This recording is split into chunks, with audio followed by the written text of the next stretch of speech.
Hello,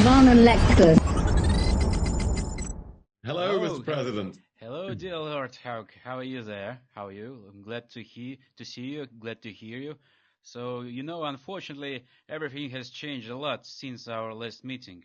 So now I lead the second party in Ukraine and help our troops.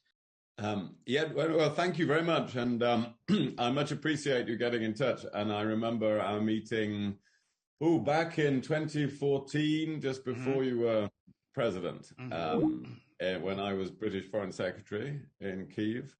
And it is so sad what has happened now in Ukraine. But I think you read what I wrote in the Times this week. So I'm trying to make sure the British government does the right thing, but your advice will always be greatly appreciated.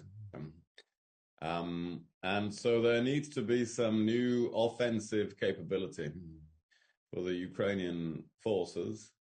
We all understand why Western governments are careful about this and have to judge the support that they give.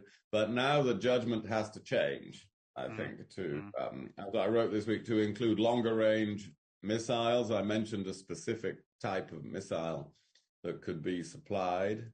And of course, tanks should be supplied from Germany and elsewhere. And I think some fighter aircraft as well. And so I think, I have spoken in the last week to the British Foreign Secretary and to the Defense Secretary and to the Prime Minister. And I think they are all agreed on that. So then the question will be, can they persuade other countries, in particular the United States, to make a slightly different judgment now? So that is my reading of what is necessary. Of course, you never know when there will be some bigger crisis on the Russian side.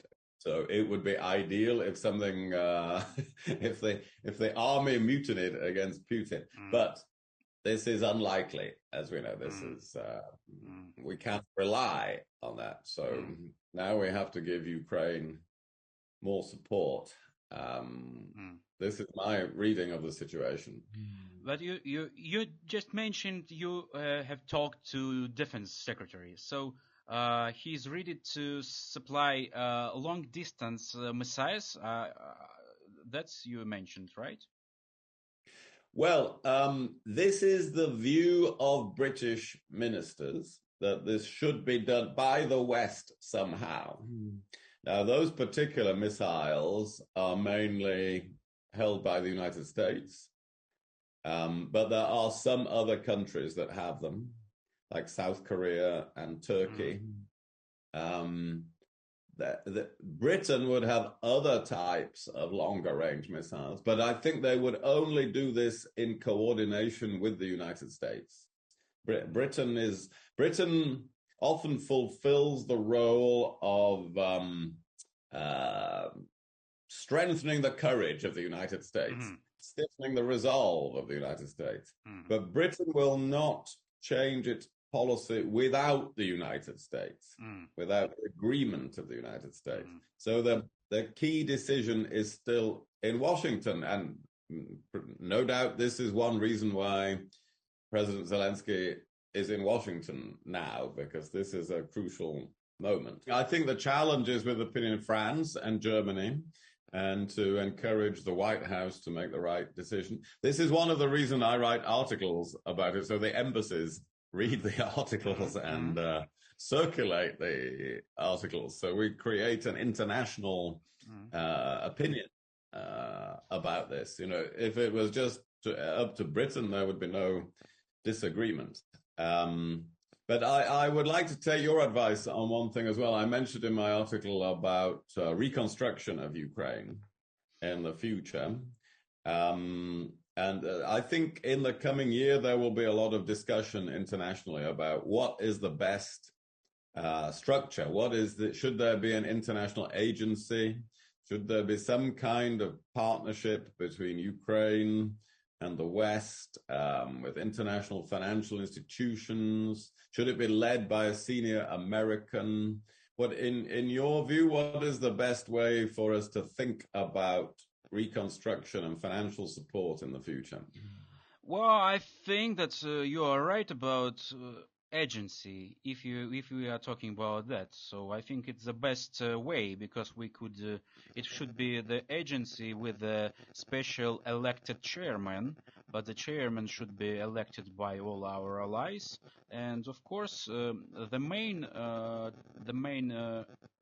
mission here is to take Ukraine in all European institutions, including NATO. Yes, exactly. Yes. No, well, of course, there will be a lot of support again in the West for NATO membership, and it's in your constitution to join Yes, NATO. I put it. It was by my side, so it was my decision to implement as a special article in our constitution. Yes, but before joining NATO, it will be important to have a stronger relationship for the future, stronger defense relationship with Western countries. I was part of the Rasmussen group, which made some recommendations recently. Because creating any treaty with the United States, including NATO, this may take a very long time. And Ukraine will need the guarantee of support in the future. At any point where there is peace, of course, we are a long way from peace now, but at any point, there needs to be stronger guarantees to help Ukraine from Western countries. And we thought an interim idea is similar to what America has with Israel, which is not a treaty, it's not a defensive alliance, but it is a political certainty that Israel will always have superior means to defend itself.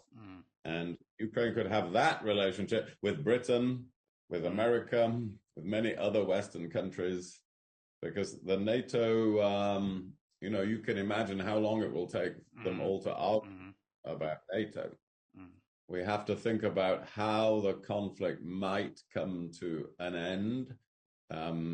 Hopefully, Ukraine will gain more territory over the coming year, and then it might be possible to, to have some kind of ceasefire, but we're a long way from that. So I don't think there will be some new agreement. I think there will be a frozen conflict is much more likely. More a Korean style situation, I think. What we could hope for. It's when Putin will be weak. So that's the main goal. So when Putin leaves, so everything will be finished. And let's be honest, we're counting on you very much. We hope that we could weaken Putin to do this. It was necessary, for example, in my opinion, to help Navalny win in 2012.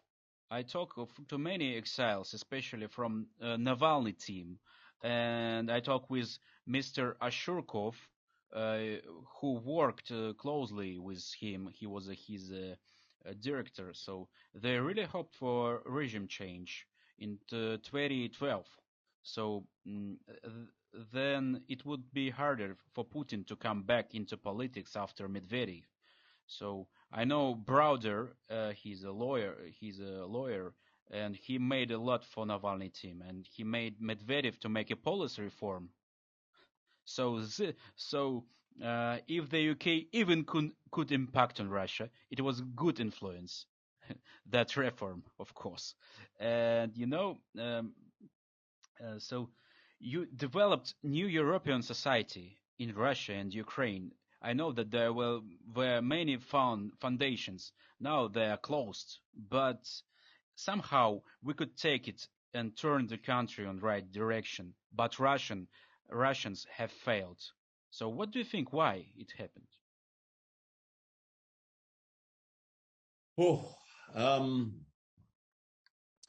Well, it's very hard through history to remove a dictatorship, isn't it? It's very hard with all the apparatus of state control, and it's extremely difficult to assist that from the outside. You know, in the past, there have been countries where Britain or America have succeeded in bringing about a change of government from the outside, but they are usually in a smaller, weaker country. And it's not possible to do that in Russia. I used to go in Moscow when I was foreign secretary, and I always met the civil rights campaigners, the democracy campaigners in the British embassy. But you know, the anything that was really overt support for changing the regime in Russia is immediately turned around as a foreign plot and Western aggression. So this has to come from inside Russia, and against such forces of repression, this is extremely difficult. A dictatorship only falls if the mass of people are completely discontented.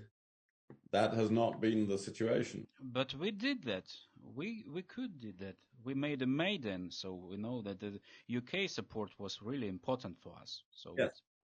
Yes. No, you did that in Ukraine because you had the people ready to do something.